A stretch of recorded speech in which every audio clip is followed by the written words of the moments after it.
एक बार एक खेत में रहती थी मुर्गी अपने 4 चूजों के साथ।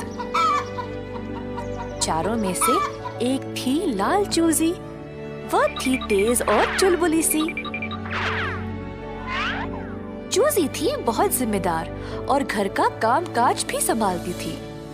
दूसरी चूजी थी बहुत बातूनी। ज्यादातर अपना समय सारे जानवरों के साथ बातें करने में और खेलने में बिताती थी।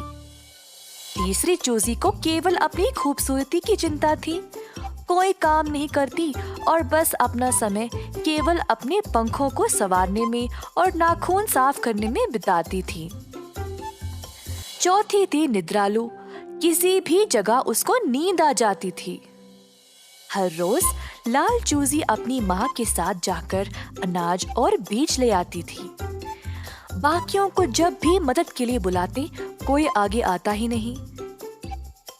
बस सब अपने धुन में मगन थे। एक दिन छोटी लाल चूजी और मुर्गी काम पे निकल पड़े। जमीन पर बीज बोए,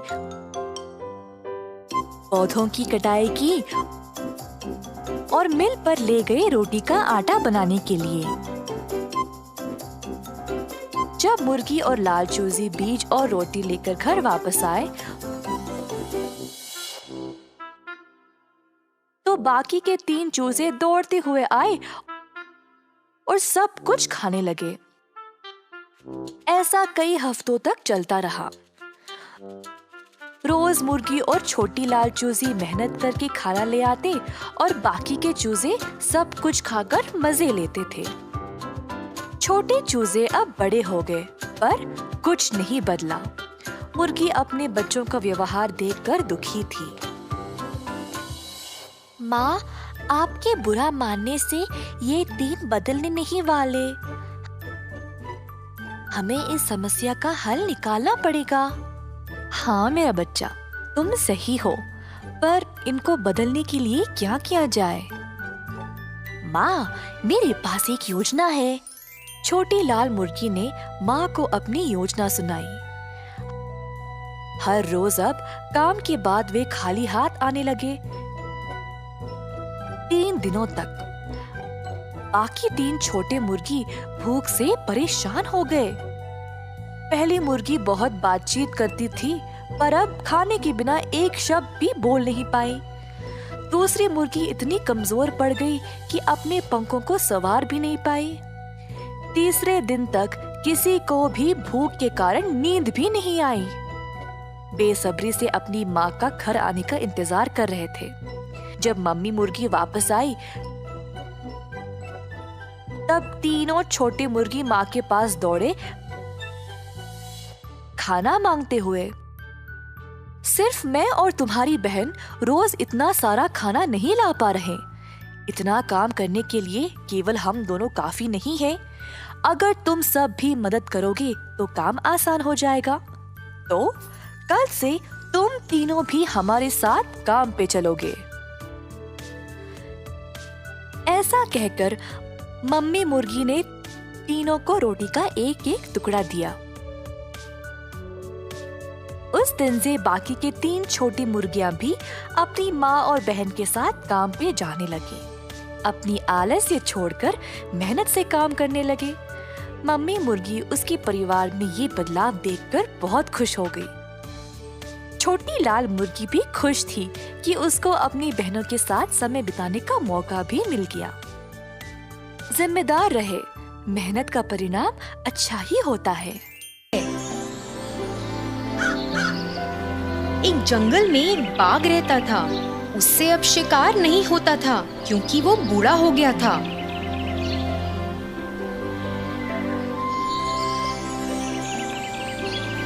एक दिन जब वो नदी के किनारे गया तो उसे एक सुनहरा कंगन मिला। इसे तो मैं अपने साथ लेकर जाऊंगा और ये मेरे काम आ सकता है, उसने सोचा और उस कंगन को लेकर बैठ गया और खाने का इंतजार करने लगा। एक यात्री नदी के उस पार था। उसे देखकर बाघ बहुत खुश हुआ और फिर बोला, जी, आपको ये सुनहरा कंगन चाहिए? ये मेरे किसी काम का नहीं है।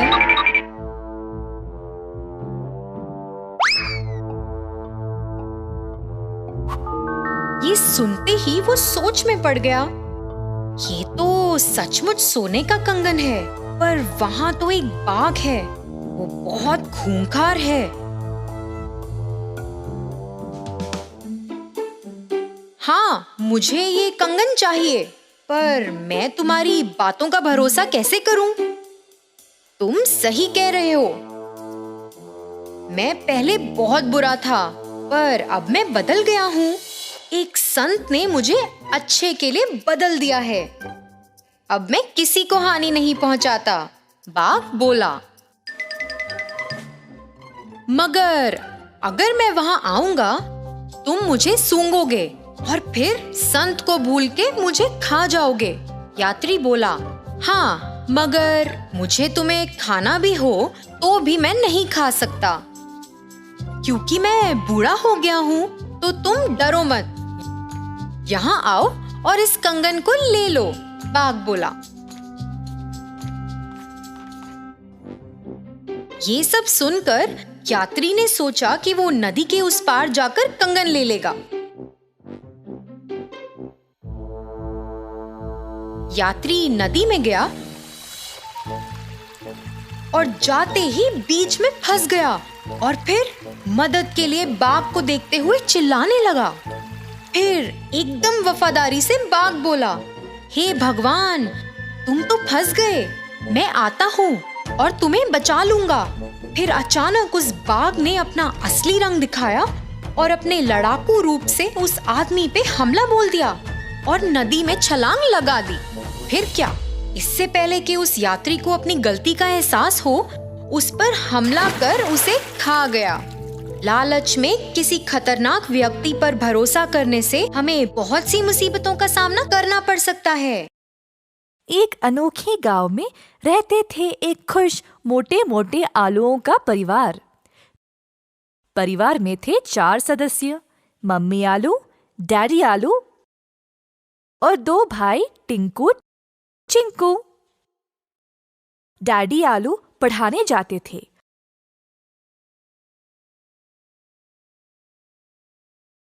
और मम्मी आलू जड़ी बूटियों की दवाई बनाती थी। टिंकू चिंकू का ख्याल भी रखती थी। टिंकू चिंकू रोज साथ साथ खेलते और जब जरूरत तब किसी की भी सहायता करते थे।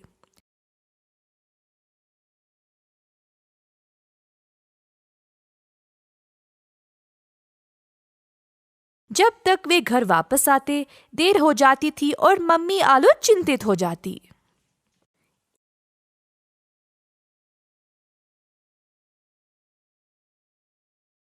एक दिन टिंकू चिंकू खेलने निकले। जल्दी थकावट की वजह से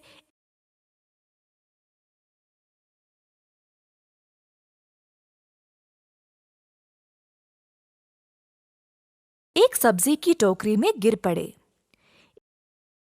एक बड़ा बैंगन जो पहले से ही टोकरी में था, उन दोनों को टोकरी से बाहर निकाल फेंक दिया। ये टोकरी केवल बैंगनों के लिए है, तुम्हारे लिए नहीं। टिंकू और चिंकू जमीन पे पड़े रोने लगे क्योंकि बैंगन ने उनको निकाल फेंका। हमें नहीं पता था कि ये टोकरी आपकी है। हा हा हा, तुम्हें क्या पता? क्या तुम मुझ जैसे लंबे हो ये सब जानने के लिए? शो शो, जाओ यहाँ से, कोई और जगह ढूंढ लो। टिंकू अपना हाथ दो जरा। हाँ हाँ, ये लो मेरा हाथ। बैंगन और भिंडी दोनों ने टिंकू और चिंकू की मदद नहीं की। टिंकू चिंकू दोनों रोते रोते घर वापस आए। मम्मी आलू ने दोनों को रोते हुए देखकर पूछा कि हुआ क्या। टिंकू चिंकू ने मम्मी को सारी घटना सुनाई। मम्मी आलू ने सब्र से सब कुछ सुना, उन दोनों को मनाया और फिर सुला दिया। अगले दिन टिंकू और चिंकू फिर से खेलने बाहर गए। वे देखना चाहते थे कि वो बैंगन उस टोकरी में अब था या नहीं। अंदर झांक के देखा तो टोकरी में कोई नहीं था, पर उनको किसी की रोने की आवाज सुनाई दी। टोकरी के पीछे देखा तो बैंगन वहां बैठे अकेला रो रहा था। बैंगन भाई, क्या हुआ? क्यों रो रहे हो? हम तुम्हारी सहायता करेंगे, बस बोलो कि क्या हुआ। मेरी मैया बीमार है और मुझे नहीं पता मैं क्या करूं, इसीलिए रो रहा हूं। फिर दोनों आलुओं ने बैंगन के साथ उसके घर गए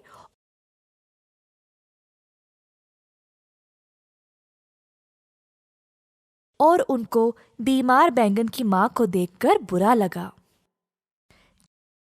टिंकू बैंगन की मम्मी का ख्याल रख रहा था और इसी बीच चिंकू अपने घर वापस गया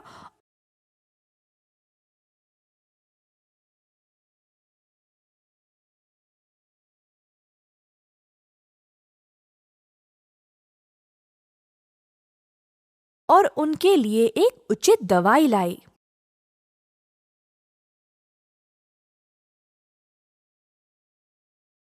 उस दवाई से बैंगन की मां को बहुत फर्क हुई। बैंगन हैरान था कि कैसे टिंकू और चिंकू ने उसकी मदद की। बैंगन के इतना रूखा होने के बावजूद भी दोनों आलू भाइयों ने उसको मेहरबानी दिखाई। उस दिन से बैंगन ने अपना रवैया बदला और अपने दोस्तों को भी यही सिखाया। जल्द सब सब्जी टिंकू और चिंकू की तरह उपकारी बन गए।